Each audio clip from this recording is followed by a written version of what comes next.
तो MP board की class 9th के विद्यार्थियों, देखिए आज का पेपर हम कंप्लीट करेंगे आपका हिंदी का, जिसमें 90% आने के चांस क्वेश्चन रहेंगे। तो आपको अच्छे से कंप्लीट करके जरूर जाना है। परीक्षा हॉल में जाने से पहले एक बार अच्छे से इन प्रश्नों को रट डालना है, ठीक है। चलिए तो शुरू करते हैं बिना किसी डाउट के। सभी प्रश्न यहाँ पर मैंने जल्दी से टिक कर दिए हैं, ताकि टाइम आपके पास वैसे भी कम बचा है, क्षण भर का है केवल मात्र। तो देखिए पहला क्वेश्चन है, छायावाद के प्रवर्तक माने जाते हैं। तो देखिए इसका आंसर है आपका जयशंकर प्रसाद। दूसरा है, प्रेम वाटिका के रचनाकार हैं। इसका आंसर है रस खान। तीसरा है, रसात्मक वाक्यम काव्यम परिभाषा किसकी है? तो ये है आपकी आचार्य विश्वनाथ की। चौथा है, किस जानवर को कभी क्रोध नहीं आता है? तो इसका आंसर है गधा। माता पिता में समास है। इसका आंसर है द्वंद्व समास। मृत्यु का तरल दूत कौन था? तो इसका आंसर है तेज प्रवाह से आता पानी, ठीक है। चलिए आगे है, सोने का घड़ा शराब से भरा हो तो डेडेडेस निंदा करेंगे कौन? सज्जन। दूसरा है, महाकाव्य में जीवन का डेडेडेस चित्रण होता है तो कैसा? विस्तृत।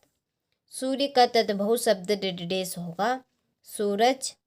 हमारा कुकुर नहीं जाएगा तो डेडेडेस नहीं जाएगा हम भी। प्रातःकाल दोनों मित्र डेडेडेस में बंद कर दिए गए कांची हौज। और छठा है, दो बेलों की कथा गद्दी की डेडेडेस विधा की रचना है। तो ये है आपकी कहानी, ठीक है।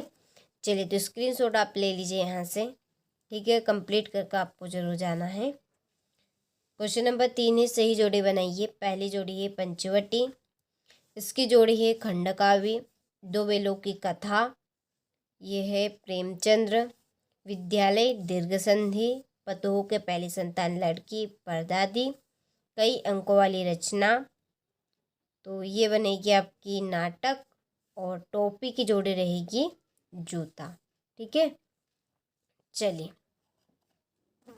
सत्य सत्य लिखे। पहला है कि नई कविता में खड़ी बोली में रचनाएं अधिक की गई है, तो ये आपका सत्य है। दूसरा है कि रस युक्त वाक्य ही काव्य है, कथन आचार्य विश्वनाथ का है, तो ये भी सत्य है। जूरी गया का साला था, तो ये आपका सत्य है। हिमालय दीर्घ संधि का उदाहरण बिल्कुल सत्य है। रिलीफ डॉक्टर ने गांव में कुत्ते को बैठा लिया था, तो ये असत्य है और ये भी आपका असत्य रहे, ठीक है। चलिए आगे बढ़ते हैं। अच्छे से आपको कंप्लीट करना है। यदि आप हमारी एप्लीकेशन के साथ नहीं जुड़े हैं तो देखिए जुड़ जाइए। मौका अभी भी प्रॉपर तरीके से आपको वहाँ पर सारी चीज़ें प्रोवाइड करवाई जा रही है। वास्तव में आपको 90 पार करना है इस बार, तो हम आपको 90 पार ज़रूर करवाएंगे। और लेकिन आपको उसके लिए हमारी एप्लीकेशन के साथ जुड़ना हो, क्योंकि प्रॉपर तरीके से सारी चीज़ें आपको वहीं पर हम देंगे, ठीक है। तो आप जुड़ जाइएगा। डिस्क्रिप्शन में नंबर है, आप उन नंबर पर कॉल कर सकते हैं या मैसेज कर सकते हैं व्हाट्सएप पे, ठीक है। तो देखिए, न खाकर प्राणी क्या बनेगा? तो इसका आंसर रहेगा आपका अहंकारी। दूसरा है, नायक के वृत्त जीवन के चित्रण किस काव्य में होता है? तो ये होता है आपका महाकाव्य में। तीसरा है, सांड को देखते ही कौन भयभीत हो गए? तो इसका आंसर है हीरा और मोती, ठीक है। पंचामृत में कौन सा समास है? तो इसमें आपका दिग्गु समास। जर्नल थीमिया का चित्र किसने मंगवाया था? तो इसका आंसर है रेणु। हजारी प्रसाद द्विवेदी किस युग के लेखक है? तो ये है आपके छायावाद, ठीक है। यहाँ से आप स्क्रीनशॉट अच्छे से ले लीजिए। देखिए इन प्रश्नों की ये मैंने यहाँ पे PDF तैयार कर ली। पहले हम प्रश्नों का स्क्रीनशॉट ले लेते हैं, जैसे कि आपकी व्याख्या हो गया, पठित गद्यांश हो गया। और तो चलिए पहले आप इन प्रश्नों के स्क्रीनशॉट ले लीजिए, ठीक है, यहाँ से। फिर हम इनके सॉल्यूशन की जो PDF है वो देखेंगे। पहले यहाँ पर हम पूरे प्रश्नों का स्क्रीनशॉट ले लेते हैं, अच्छा रहेगा। ठीक है, जैसे कि आपकी ये व्याख्या होगी तो पूरी व्याख्या वहाँ पर नहीं रहेगी, तो आपको समझ में कैसे आएगा, इसलिए यहाँ पे आपको स्क्रीनशॉट दे रही हूँ। ठीक है, चलिए ये हो गया। चलिए तो अब हम इनके सॉल्यूशन की पीडीएफ देखते हैं। तो देखिए, ये था हमारा छठा प्रश्न कि भक्ति काल को हिंदी साहित्य का स्वर्ण युग क्यों कहते हैं। ठीक है, चलिए तो स्क्रीनशॉट आप ले लीजिए यहाँ से, अच्छे से आपको इनको कंप्लीट करना है। यह है छायावादी 4 प्रमुख कवि के नाम और उनकी रचनाएं। इसके बाद में कवि ने किस प्रकार के ज्ञान को महत्व दिया है। देखिए, बहुत ही सरल और सिंपल लैंग्वेज में है, आप आराम से इनको कंप्लीट कर सकते हैं। ये आपका 7वां प्रश्न है। यहाँ पर थोड़ी सी मैं जल्दी करूँगी क्योंकि टाइम आपके पास भी कम है, इनको आपको कंप्लीट करना भी है। ठीक है, तो जल्दी से आपको स्क्रीनशॉट हर एक प्रश्न का ले लेना है। ये आपका 8वां प्रश्न रहा। ठीक है, चलिए इसके बाद में ये आपका 9वां प्रश्न। आगे ये 9वें का आपका अथवा है। फिर ये 10वां प्रश्न पाठ्य मुक्तक गद्य मुक्तक में अंतर, काफ़ी सरल और सिंपल रहेगा, आप आराम से कंप्लीट कर सकते हैं। विरस की परिभाषा और उसका उदाहरण है, तो स्क्रीनशॉट आप ले लीजिए। ठीक है, चलिए इसके बाद में अलंकार की परिभाषा और उसके भेद बताने हैं, तो ये रहे। दोहा छंद की परिभाषा उदाहरण सहित, तो ये दोहा छंद की परिभाषा और ये उसका उदाहरण आपका हो गया। चलिए आगे है आपका 12वां प्रश्न, गद्य किसे कहते हैं। ठीक है,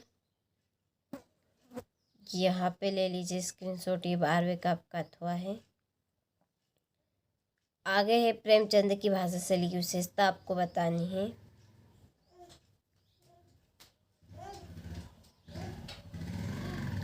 चलिए ये है आपका 13वां प्रश्न। फिर है ये 14वां प्रश्न। ये है 14वें का आपका अथवा। ठीक है, 15वां प्रश्न। ये है 15वें का आपका अथवा। इसके बाद में संधि किसे कहते हैं, उसके भेद उदाहरण सहित बताने हैं। तत्सम शब्द किसे कहते हैं। ठीक है, ये आपका 17वां प्रश्न।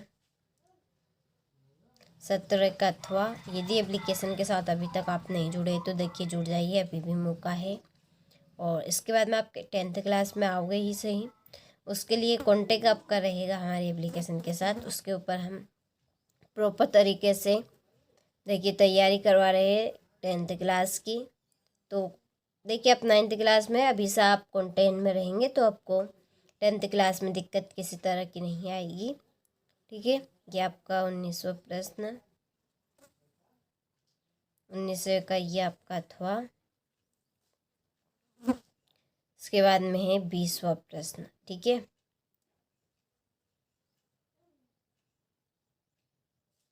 ये 21वां प्रश्न है जिसमें आप पढ़ेगा ध्यान से, इसके क्वेश्चन के आंसर है ये सारे।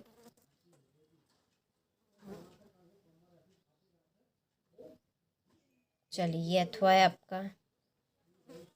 इसके बाद में है ये आपका 22वां प्रश्न है जिसमें देखिए शाला शुल्क मुक्ति के लिए एक आवेदन पत्र लिखना है। तो इस तरह से आपको कॉपी में लिख कर आना है, पूरे नंबर आपको एग्जामिनर खुशी खुशी होकर देंगे।